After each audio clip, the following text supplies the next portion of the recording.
filming right now in Vancouver, and I'm surrounded by the most beautiful landscape you can imagine. Snow-capped mountains that even on a 60-degree day like this are covered in powdery snow. People snowboarding and skiing. There's a sign before you get on the gondola that says, on a clear day, you can see 50 miles from the top of this mountain. I stand 6'3". Half the people I meet say I'm tiny compared to what they thought I'd look like in real life. Half the people think I'm a giant compared to how they thought I'd look like in real life. But on a good day, I can see, what, a mile in life? You know, my vision is limited on the ground. And I'm large compared to most people. I think there's a reason why in Scripture, God's earthly throne is associated with mountains.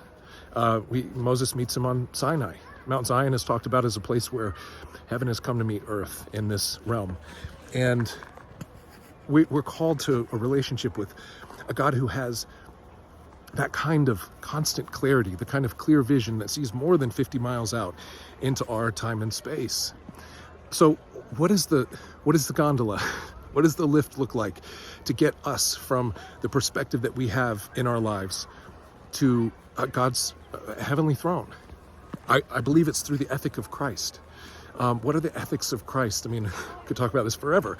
But these are ethics of humility, of self-sacrifice, of giving up our desire for earthly prestige and power to serve others.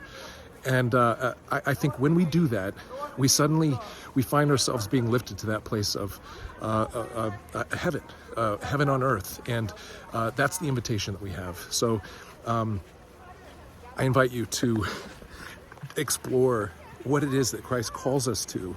And if you're having trouble in your life, like this is a rough chapter for me personally, I'm reminded that I'm called to rely on those ethics and values of self-sacrificial love that help us transcend our earthly problems or ambitions and gets us to a place where we have lasting joy, peace, and love.